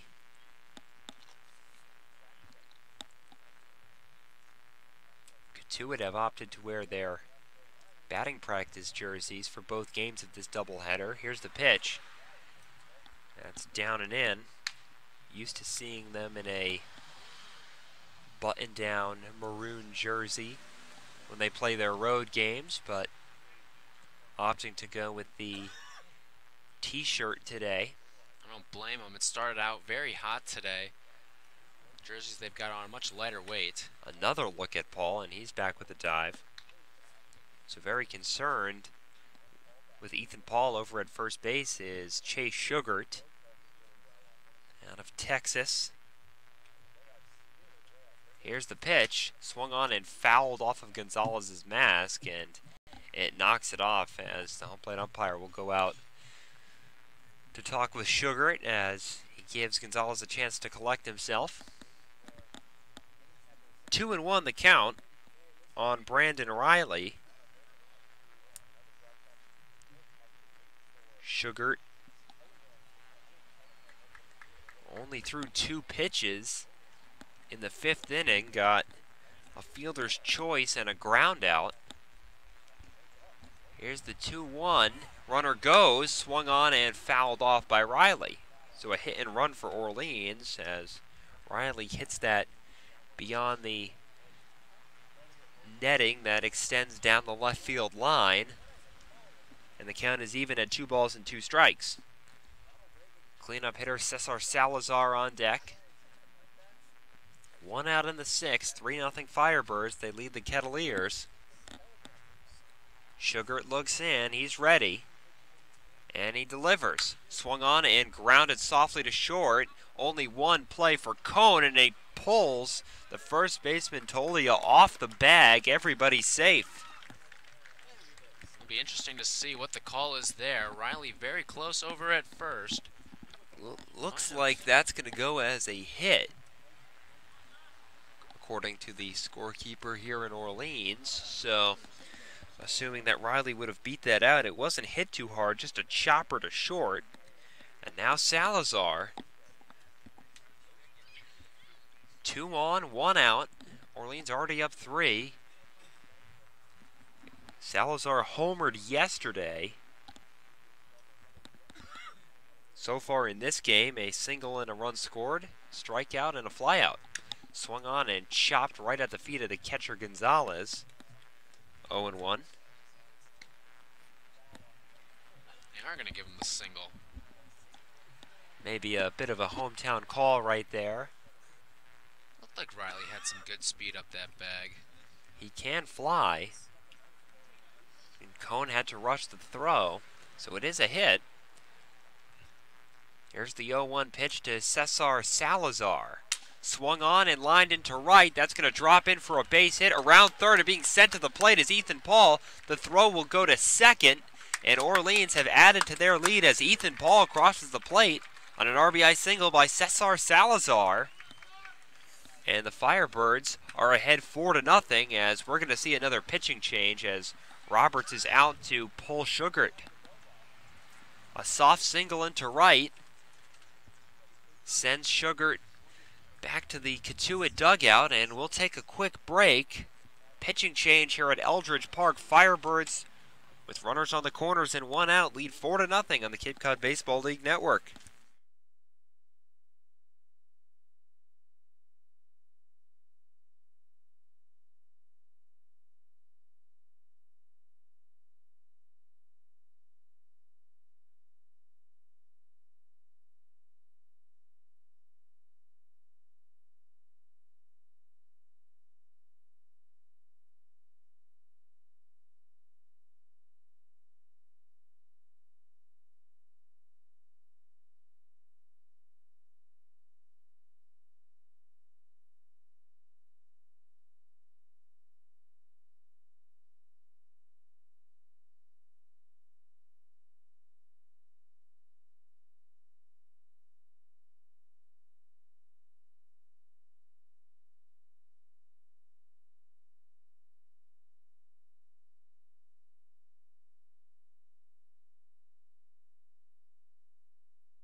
Back at Eldridge Park, as Nico Decolati will dig in. Men on the corners. New pitcher for Cotuit is Christian Demby out of North Carolina State. As Decolati digs in, already 1 run in the inning. Here's the pitch, it's swung on and fouled back to the screen. Excellent opportunity for some insurance right here. You got the infield in. It's a 4-run lead at the moment. Right-hander Demby making his first appearance of the day. Cotuit onto their 5th pitcher. Sugart is responsible for the runners on the corners. Here's the pitch. Runner goes at first, and that is inside for a ball as Salazar will advance to second on a defensive indifference, as Cotuit made no play to throw him out. So now second and third, 1 out. Demby peers in. Here's the pitch to Decolati. Swung on and grounded foul.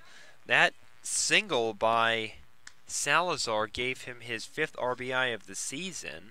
And that's his first RBI not coming off of a home run. He had two-run home runs previously, one against Chatham on Thursday and one against Harwich last night. An RBI single here. He's got 5 now on the season. Here's the 1-2 pitch to Decolati, and that's up and away. Weak breaking ball by Christian Demby.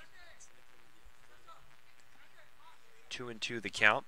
Ethan Paul has already crossed the plate in the inning. 4-0 Orleans as they look for a sweep of this doubleheader against the Kettleers.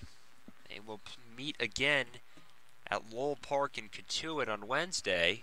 Here's the 2-2, and Decolati swings and misses at a breaking ball. Strike 3. So Demby gets the first man he faces.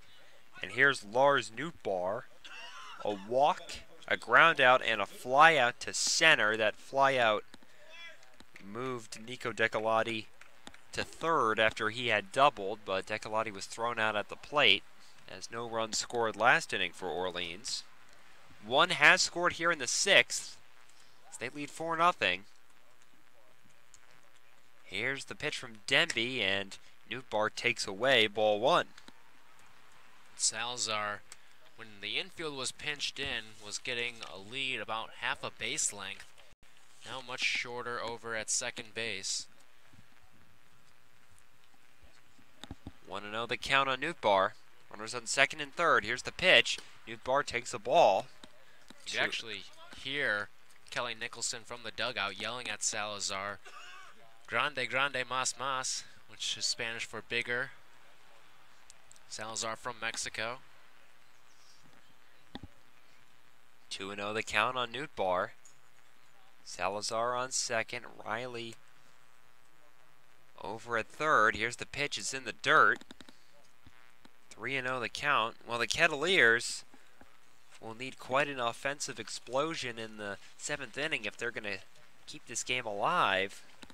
It's Avant, Kinnaman, and Tolia that are due up, the 5, 6, 7 hitters.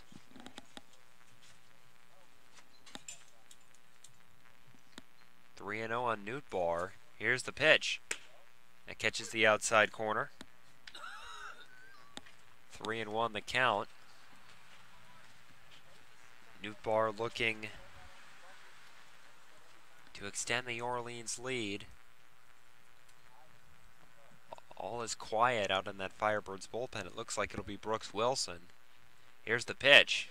Swung on and chopped to first. Back on it is Tolia. He's got it, and he'll tag the bag to end the inning. But the Firebirds score one more, and after 6, they lead it 4-0. Be back in a moment as Brooks Wilson and the Firebirds look to wrap up a sweep of this doubleheader with the Kettleers. It's 4-0 Orleans on the Cape Cod Baseball League Network.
Back at Eldridge Park, we move to the top of the 7th inning.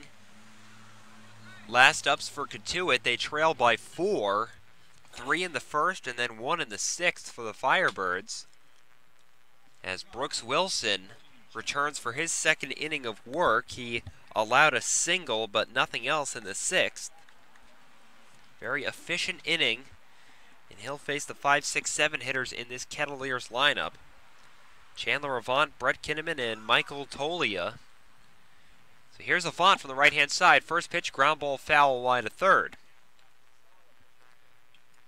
Now if the Firebirds can hang on here, it would be their 3rd shutout of the season. That would lead the Cape League. Here's the pitch, and that is over for a strike on Avant. It's 0-2.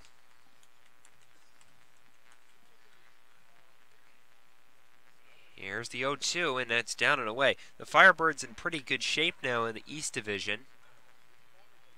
They have played more games than most of the rest of the division, as the 1-2 is swung on and missed. Strike 3, a breaking ball, dipping down to the shoe tops of Chandler Avant, and he strikes out for the first time today.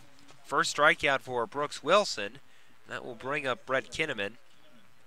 Firebirds will have played 13 games. If they hold on, they would be 7-6. That would move them a point behind YD and a point ahead of Brewster. Here's the pitch to Kinnaman as he swings and misses at a pitch down and away. But YD and Brewster have both played 2 fewer games than Orleans. Here's the pitch. That's upstairs. 1-1 the count. Chatham and Harwich both look on their way to defeats in their second games. Here's the pitch. That's over for a strike. Orleans has played the same amount as both of them. It'll be 13 games. So they get a day off tomorrow. Here's the pitch from Wilson. Swing and a miss by Kinnaman. And it's a foul tip in the catcher's mitt for strike 3. So 2 down. That will bring up Michael Tolia, who very quickly is the last hope for the Kettleers. Pair of strikeouts for Wilson here in the 7th. And again, this is a 7-inning game, being a scheduled doubleheader. Firebirds took game 1 6-4. They lead 4-0 here. First pitch to the left-handed hitting Tolia is a breaking ball over for a strike. That's been the difference between today's Brooks Wilson outing and previous ones. Just firing strikes. Taken over the outside corner, 0-2. And how about Brooks Wilson? A strike away from striking out the side. Here's the pitch, and that misses just down and away. Salazar didn't help things. The ball clanked off his glove. So 1-2. Well, he struck out Avant and Kinnaman on 1-2 pitches. He's ready again. The 1-2 to Tolia. Swung on and ripped into right field. Riley over, and he cannot make the play. A diving effort. It squirts past him. Tolia will go to second, and he is in with a slide. It is a double. So inches away there was Brandon Riley out in right field, but he cannot reel it in. Double for Tolia, his second hit of the game. And now Gonzalez will dig in from the right-hand side as he looks to extend the game. That ball was just in and out of the glove of Riley.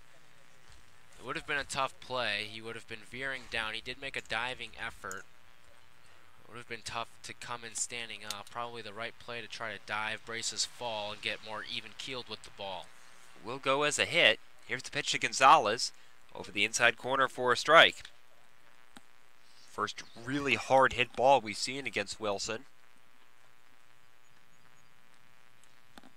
No balls and 1 strike on Ivan Gonzalez out of West Virginia. Here's the pitch. Swing and a miss. Weak wave at a pitch down and away. And now once again, Brooks Wilson is a strike away. Firebirds looking to go over 500 for the first time this season. The count is 0-2 on Gonzalez. Wilson is ready at the belt. Here's the pitch. Taken low. 1 ball, 2 strikes. Runner on second, that's Tolia. Ready is Wilson. Takes a look at second. Here's the pitch. Swung on and fouled off. Stays 1-2.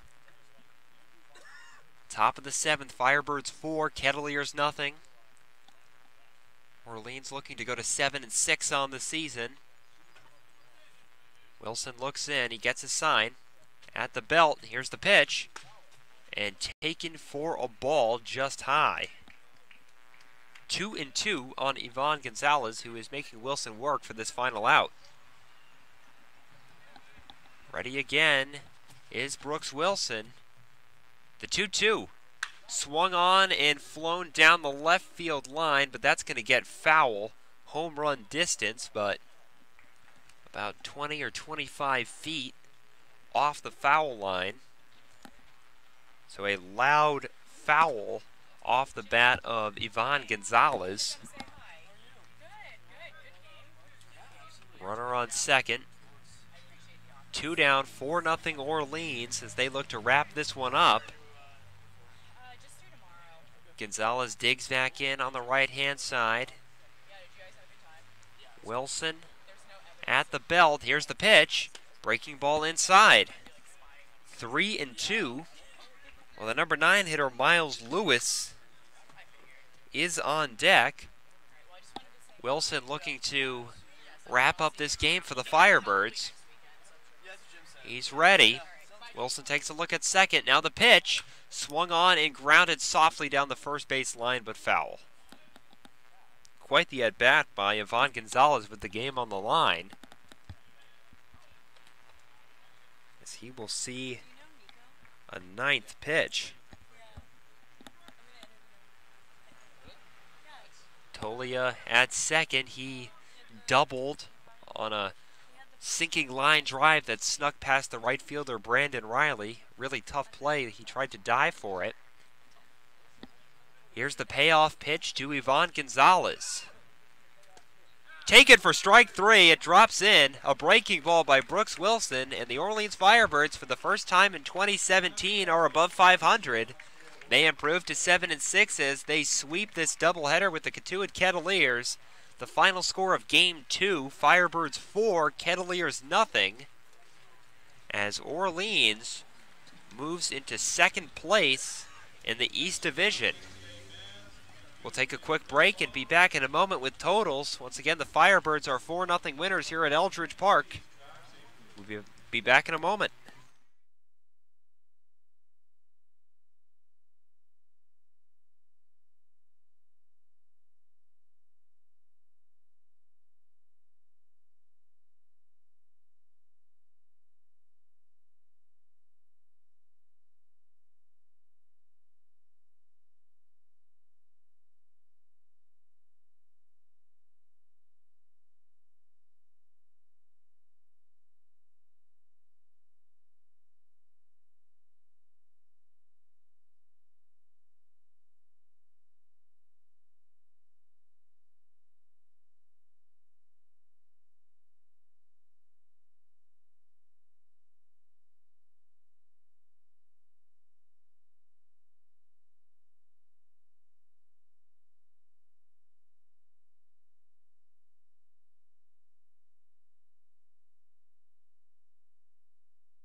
Back at Eldridge Park here in Orleans, Massachusetts, the Firebirds sweep their final scheduled doubleheader of the season as they beat the Cotuit Kettleers in Game 1 6-4, and in Game 2 4-0. It is their league-leading third shutout of the season. The winning pitcher, Daniel Lynch, 5 shutout innings, 4 hits, 5 strikeouts, and Tyler, he worked out of trouble very, very nicely in the first inning. Absolutely, he got a great line-out double play. And after that, it was smooth sailing for him. He got into the 5th inning, worked out of a bit of a jam there, 2 on and 1 out, but overall, a very impressive start by Daniel Lynch. If Orleans keeps getting pitching like that from guys like him, and we saw Logan Gilbert, we've seen Kevin Smith, there's a number of quality starters in this rotation, and when the bullpen's been as rock solid as it's been this entire season, it's going to be tough to scratch runs by the Firebirds. And I mean, today, their 3rd shutout of the season, that leads the CCBL. I have a feeling most teams are lucky to get 3 shutouts in an entire year, let alone just in the first 15 games. Brooks Wilson was also very solid in relief. He goes 2 innings, allows 2 hits, no runs, no walks, and he struck out the side in the 7th inning. The losing pitcher is Seth Schumann out of Georgia Southern. He only lasted 1 1/3, 3 runs on 6 hits, 3 walks, didn't strike out anybody, as the Firebirds score 3 in the first. That's all they would need. They also add an insurance run in the 6th inning on an RBI single by Cesar Salazar. The Firebirds are off tomorrow, but they return to action on Tuesday night, 7 p.m. Eastern Time at Eldridge Park, when they host the East Division leading Yarmouth Dennis Red Sox. That's going to do it for us. For Tyler Rocky, I'm Noah Johnson saying so long from Eldridge Park. The Firebirds win a pair here on this Sunday afternoon, and they move to 7-6 on the season.